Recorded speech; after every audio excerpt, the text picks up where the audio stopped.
Welcome back to the Budding Author podcast. Today we're talking non-fiction. That's a bit of a change. And we've got Jon Palmer here. Hi, Jon. Hi, Simon. Nice to see you. Good one, mate. Jon from Cheltenham in the Gloucestershire reaches. And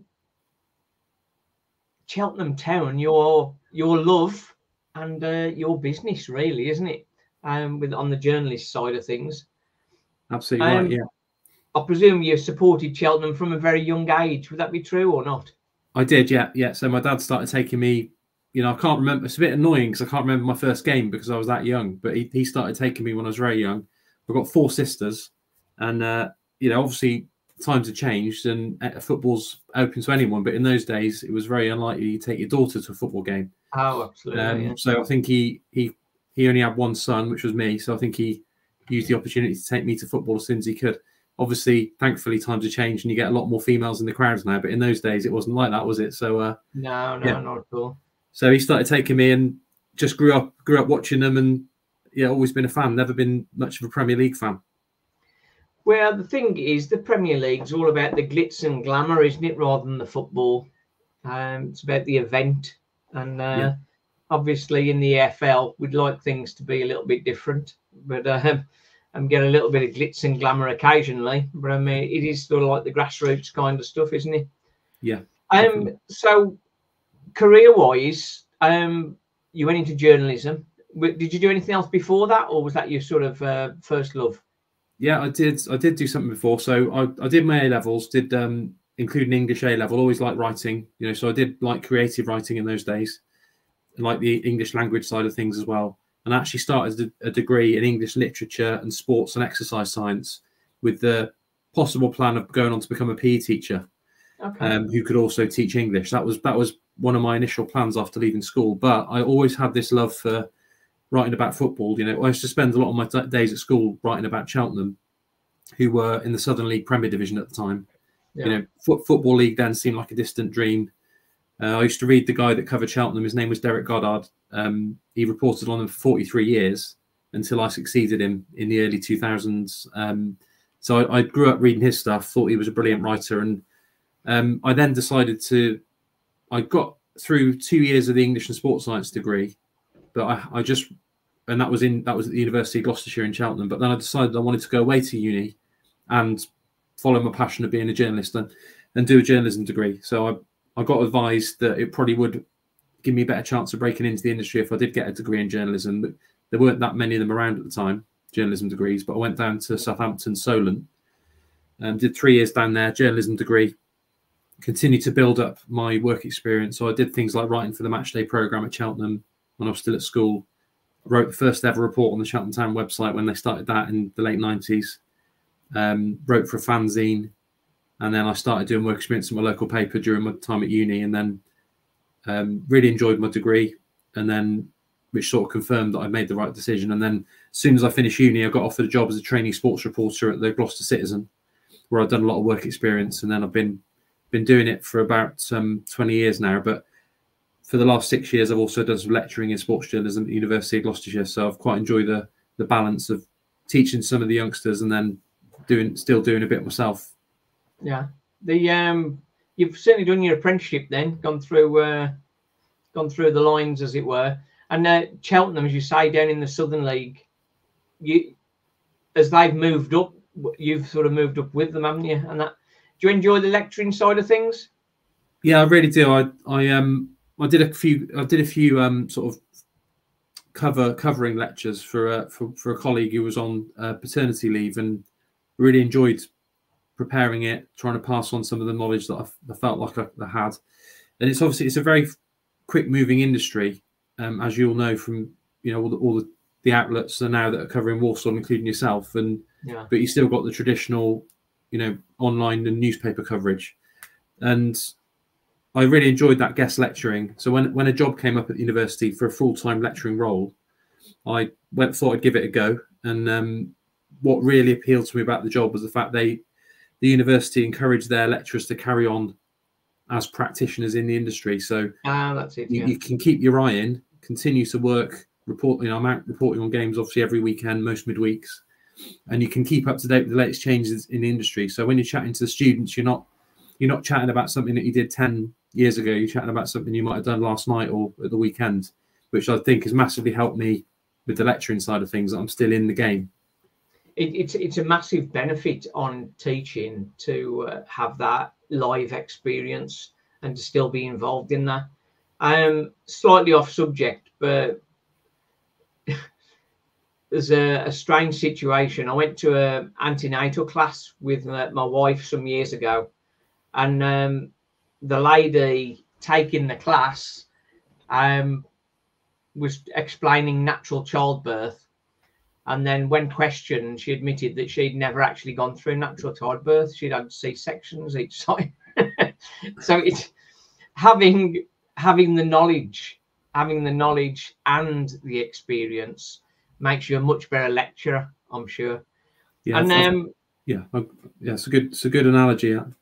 I think you need to keep your options open and have a spread of things. I think a friend of mine, Steve Handley, said you don't want one big income, you want lots of income from lots of different places, and that's sort of a way of protecting yourself going forward. The printed medium is dying, isn't it? Yeah, it's incredible how much it's changed in the 2 decades or so I've been involved, because when I first started, you'd turn up to a game quite late, really, just before kick-off with a notepad and pen. You'd get given the team sheet and you'd make a few notes, sit back and enjoy and watch the game, go and do a couple of interviews, maybe scribble down some notes or record some audio after the game, go home, take your time, write a nice piece, take your time over it, craft what you thought was a decent read ready for Monday's paper. And it was all, looking back now, very leisurely, really, even though we were still taught to work quickly under pressure. Compared to what it's like now, it was it was fairly leisurely paced. Then the sort of the need to do maybe a full-time match report came in, and you'd start turning up to a game with a laptop. Then you'd probably be asked to do a half-time summary of the game and a full-time summary of the game, ready for the paper. Then you would start doing, then social media came in, and you'd have to do, then it suddenly became very live, live updates throughout the game, whistle match report published straight to the website, post-match interviews, reaction pieces as soon as you can, within half an hour of the final whistle. And it all became very live. And but I preferred that. I probably started live blogging games in about 2009 or 10, and I really enjoyed that. I used to use a thing called Cover It Live. We've now got one in-house at Reach that they use, which is a good live blogging platform. But I used to use one called Cover It Live, which was one of the first ones. You could just embed it into your web page and chat to people during the game. They could ask questions. You could, particularly for away games, it was really, really useful. You used to get some good crowds in there, and regular readers that you build up a bit of a rapport with. And then Twitter, I think I started using Twitter in 2010, obviously now known as X, and that revolutionized the job as well, really, because you've got a direct link with your readers, and you've got to try and build up a bit of a loyal audience of your own, rather than just writing something you hope is good and people are going to buy the paper to read it. You hope they do, but with Twitter, you've got the power to, if you write a decent piece or you're a respected or trusted source, hopefully people will then click through to your content through your social media channels. So much has changed, but so a lot busier on a match day now. Before, during, and after the game, you never really get a chance to sit back, and sometimes it is hard to look in about 2 or 3 different places at once. But I normally catch most of the goals. I might miss the odd one throughout the season. I was going to say, how many goals have you missed when you're doing all that typing stuff up as you go in? If there's a goal just before half time, you might get caught out, haven't you? Yeah, start of last season, I didn't miss any goals because Cheltenham didn't score any for 11 games. But it did get a bit better after that, and they gave it a good fight. But yeah, you do have to look in. Have your eye on the screen, eye on the pitch, eye on your phone. But you normally have a few other friendly journalists around that will help you out if you miss something, or show you. Nowadays, you could probably watch a replay straight away on social media. So, yeah. And then after the game, it's go down and have a chat with the manager, at the moment Michael Flynn, and you can't just write something for the next day's or Monday's paper. You've got to get that on before you leave the ground now. So, yeah. And then you might write a more reflective piece for the Sunday or the Monday newspaper. I do the Football League paper reports as well, so that keeps me busy after the game. I do the BBC Sport website whistle match report of about 200 words, which is, that's just a summary of the game, which everyone will have seen on the BBC Sport website for all the EFL games. Yeah. So I sometimes do reports for the Sun, other newspapers, and you've got to obviously understand what type of language or what the audience is and what sort of style of writing they want, because what might work for one might be very different and not quite resonate with another audience. That's another sort of good little skill that is good for the students to learn, is writing for a specific audience. Yeah, I think, as you're saying, with the social media side of things, you get an immediate feedback on your writing as well. There's the people that write fiction, they put the book out there, and perhaps they might never hear of what the response is.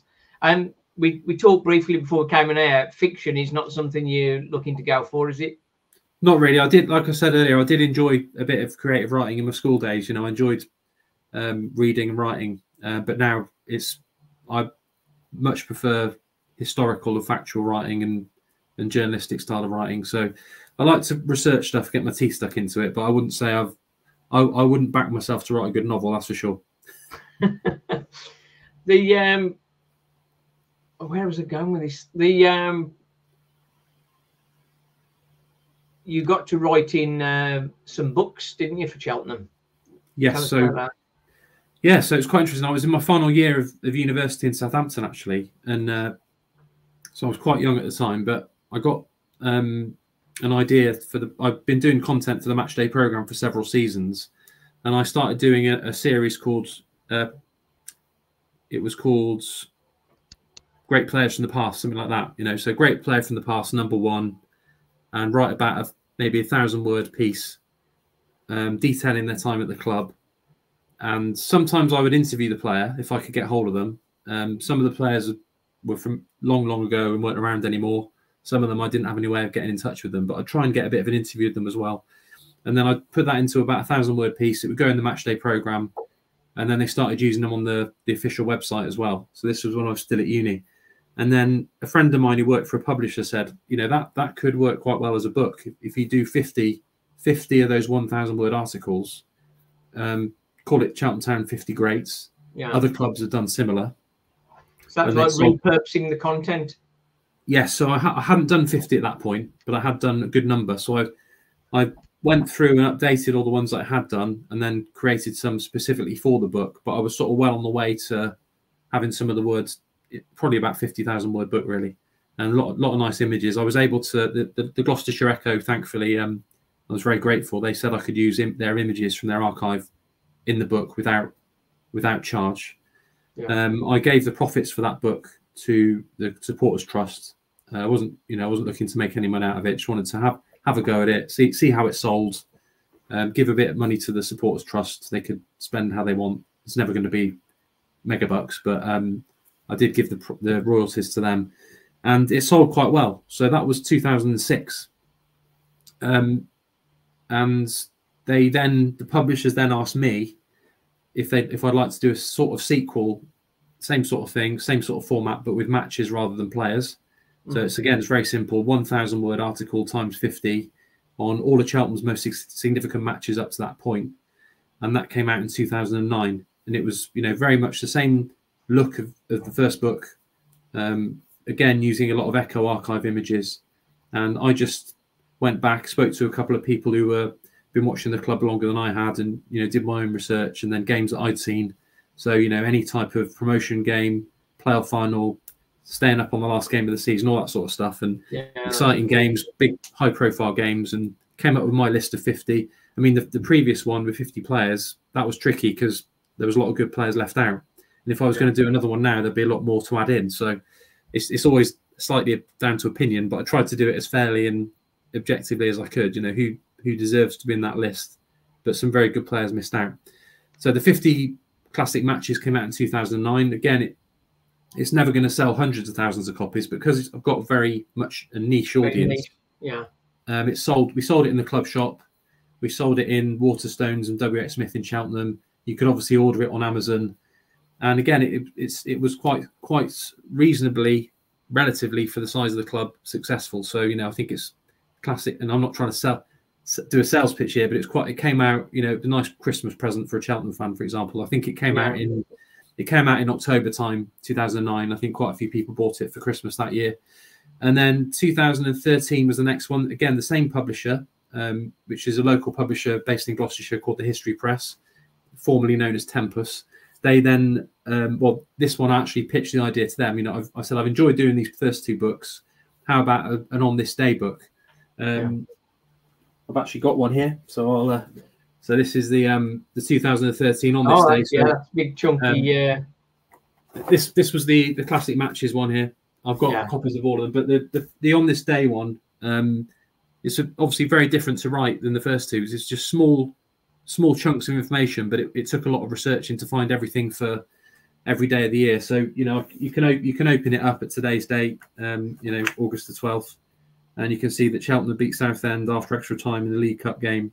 Some are hugely significant days, others slightly harder to find something major, but I did manage to find something for every day. You know, they used to play on Christmas Eve every year, and there's even in the June quiet months, there's always something going on, whether it's a big transfer or a managerial change. So that was quite satisfying, filling up the days of the year with the research. And that one came out in 2013. That sort of completed the History Press books. So I did 3 with them. Yeah. Really enjoyed it, and they seemed quite happy. And then a bit of a break from 2013, and then the 4th book, which is the most recent one, was something a bit different again. This one was during the COVID season. Cheltenham won the League 2 title, so 2020-21 season. They won the league, and there was no fans there for nearly all. There was only a couple of games where there was a small number of fans in the stadium. So myself, the club media manager at the time, whose name was Richard Joyce, at the time an associate director at the club, Murray Toms, and the club photographer, Alan Franklin, we decided we wanted to produce something for fans to keep, of it, you know, to remember that incredible season by, where they were all following and supporting from afar, but they couldn't actually get themselves into the stadium. We were there, feeling sort of very mixed about A, how lucky we were to be there, B, thinking it all seems a bit pointless without the fans being there. Yeah. But Cheltenham did very well, and they did have some memorable moments, including the Man City game, where they led 1-0 for a lot of the game. Alfie May scored, ended up losing 3-1. And then they went on to win their first title as an EFL club. So this one is very picture-led. So nice images from every game that season in the league and cups. And my job was just to put a few words around each game, just to summarise, you know, how the game went, who scored the goals, what the significance of the result was. And that was crowdfunded from Cheltenham fans. Cheltenham fans ordered a copy, paid up front. If we got a certain amount of orders, pre-sale, that's nice. Yeah. So if we got hit a target that we'd set, we knew we had enough money to publish it, print it, distribute it to the fans. So that was called All Your Dreams Are Made, which was the title of the book comes from a song from Oasis called Morning Glory, which the players, because there were no fans in the ground, you could hear the music coming out the changing room. And obviously a lot of times they were getting changed in club bars or, you know, conferencing suites. And that was their song that they always played. Cheltenham played that season before they come out. So All Your Dreams Are Made was taken from that song. And Michael Duff was involved in it. A couple of people wrote columns of memories of their account of the season, and that was pre-sale. That was that one you couldn't buy unless you pre-ordered it, because we only ordered a certain amount, and everyone who ordered one got one. So that one is not in the shops and it's not on Amazon, but it was to raise money for. So what we did with that one, we gave all the profit back to the club, and they used it to subsidise tickets. They could do a couple of kids for a quid games. So we felt like we were trying to help the club as well at a time when they had no ticket income, try and get people back in the ground and get a few young supporters along who'd missed a year of football. So there was that side of it as well. I think the key there, and something that I'm sure yourself and your family are proud of, getting that work in print. It's your legacy, isn't it? It's there forever. Like your grandchildren will say, oh yeah, this was my granddad did this book and that sort of thing. And I think that's a big part of things, I think, going forward. Are you a family man, are you? I haven't got any kids, no, but so I've got 8 nieces and nephews. 8 nieces and nephews. Four sisters, as I mentioned earlier. They've all got kids. They're not all Cheltenham fans, are they? I've tried to get a few of them into it. They do like football, some of them, and they've been to a few games. They all went to the 2012 League Two final at Wembley. I think that's a lot of them went to that, and then some of them were. I know some of them watching the Man City game on BBC, but my dad still goes to every home game. He's a season ticket holder, and then my nephew will go along to some games. My youngest nephew, well, I've got a baby nephew, and then one that's 15. He started going to the games. So it is a bit, my mum listens to a lot of the games on the radio, and she'll go to the all game. But so it is a bit of a family thing. A lot of them keep an eye on it. But I've always been the most extreme fan. But my dad's still. But they're so proud of you, I think, having that sort of that role within the club, really, as a spokesman for as far as the media stuff is concerned. So that's like you said earlier. I think when you get your first byline in a newspaper, it's quite a big moment, as for a student to have that first article published, and then to have a book published. Like you said, it's a nice thing to look back on, to say you've done it, and also to feel like we were doing a bit of good, giving a bit of money to the Supporters Trust, helping the club a little bit when they were struggling with COVID. And I certainly didn't write the books thinking I was going to become rich off the back of it. That wasn't the motivation at all. But it was just nice to see. I found that out with the show that not many writers become rich from writing. That's probably the challenge. Who's your biggest champion then for your writing? Is that your dad? Yeah, my dad will read all my articles and stuff, and he won't mind telling me if I get something wrong. That's for sure. But my mum reads it all. My partner reads it, and she'll probably watch this when it's on social media. She's a big supporter, although she's sort of an adopted Cheltenham fan, but her family are big football fans as well. So yeah, those three really, and all my sisters will. So when we had the last book, the All Your Dreams Are Made book, we had an event at the Cheltenham Literature Festival where we had Michael Duff, Will Boyle, one of the players, Murray, the associate director, and Richard Joyce, the media manager, and me. We did a bit of a Q&A at the Literature Festival. A lot of my family came to watch that, and that was a brilliant event in one of the tents at the Literature Festival. Obviously, they get some huge names there at the Literature Festival. I think we were on at the same time as some other big name, but we were the first, albeit quite a small tent. We were the first one to sell out in that Literature Festival, so we were quite proud of that, and we had a good night there. So that was good. With what you do with the club, weekends are very, very busy for you. How does your partner cope with that, or how do you appease your partner when you sort of pretty much Saturdays are right off, and probably most of Sunday as well? Taking a lot of your weekends, if she's not sort of a passionate Cheltenham fan right by your side all the time with that, as much as she sort of supports what you're doing, is that difficult for you? How do you cope with that, or how does she cope with that? Yeah, you're right. It's you sort of know what you're letting yourself in for. Obviously, when you start the job, you're not going to be working particularly sociable hours. So, just for example, Wednesday, Cheltenham are playing Plymouth away in the EFL Cup first round. That's going to be a long old trip and a late night. But I think she knew what she was letting herself in for. Knew all about what I did, and sometimes we'll go for a weekend away for some of the away games, and I'll go to the game on the Saturday, and we'll spend a bit of time together and on the Sunday, and come back on the Sunday night. Yeah. We did that a few times last season. Obviously, Walsall will be one of the easier trips this season, but places like Morecambe, Fleetwood, Carlisle, they're going to be pretty overnight trips. Yeah. So we might go together and have a look around the area, or if it's a seaside one or Lake District, and try and make a bit of a weekend of it, so you don't feel like you're just driving to a game, getting out of the car. Well, that's it. Quite often I go with my lad when we go to away matches. But I'm just thinking, if you go to Grimsby away, I'm not sure where the missus is going to go.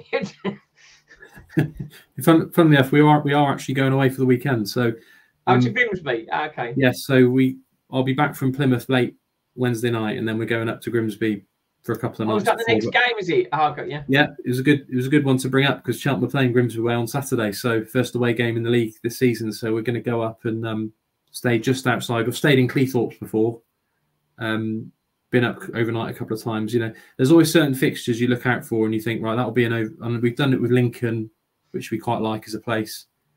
Plymouth, if it was a Saturday, we probably would have done that. And yeah, it helps to break up the driving. I do like driving, which helps. I don't mind driving. I very rarely get on the train to a game unless it's a London game. So I don't mind the driving, and I find it quite relaxing. But you know, it just makes you feel like like I said earlier, you don't just drive to the game, work, get back in the car and drive home. I was talking to Blood and Sand, which is Lloyd from Bromley, and he was talking about it's meeting up with his guys and the whole experience, and the match is sort of just something they take in while they're doing it, sort of thing. And I think that's something that needs to be done. So, any more writing in mind for books, or is it just the reporting that you're focusing on now? Yeah, I've definitely got a couple of plans to do another one. What I would say about my writing is, I mean, the first two were very much 50, 1,000 word articles. And, you know, just as an example, I did a big interview with Michael Flynn last week, and that was about 5,000 word articles. That was far longer, that article, than any of the individual articles in the books. What I have never done is write a long, you know, say 50, 80,000 word without only broken up by chapters, you know, a flowing piece. I haven't done that before, but I've got a few ideas in the pipeline, and it probably will be again about my specialist area. Yeah, you know, I think I would quite like the challenge of writing about something else and doing a bit of research. But I think my next one will be Cheltenham Town related. I think I've probably got at least one Cheltenham Town book left in me, and then I might start thinking about what else I could do. But I just enjoy, you know, I try and write at least one article every day in terms of Cheltenham coverage and some of the other clubs in the area. Here on this channel, the Budding Author podcast, several authors have been on and said about write what you know, and that's exactly what Jon Palmer here is doing. It's write what you know, and he certainly knows Cheltenham, don't you? Well, I suppose it's good to have, like we said earlier, good to have a niche and write what you know, and I think you've got to enjoy what you're writing about as well, so it doesn't feel like a chore. You know, if you're having to get your laptop open every day and think, oh, we've got to write about this rubbish again, then I don't think you're going to get very far. But if you enjoy it and you've got a passion for it and you've got a lifelong interest in it, obviously that makes it seem a lot easier. So I hope there are more books to come, and I just love writing, whether it's a breaking news story of a couple hundred words or a 5,000 word in-depth feature of Michael Flynn. I just love sitting down and writing a piece. Perfect stuff. John, thanks for the time. Thanks for coming on. Really good to chat with you. And non-fiction, sort of such a challenge, and unless you know the subject matter in a very detailed manner like you do. So thanks very much for coming on. Cheers, mate. Cheers, Simon. Thanks for having me on. Cheers. Thanks.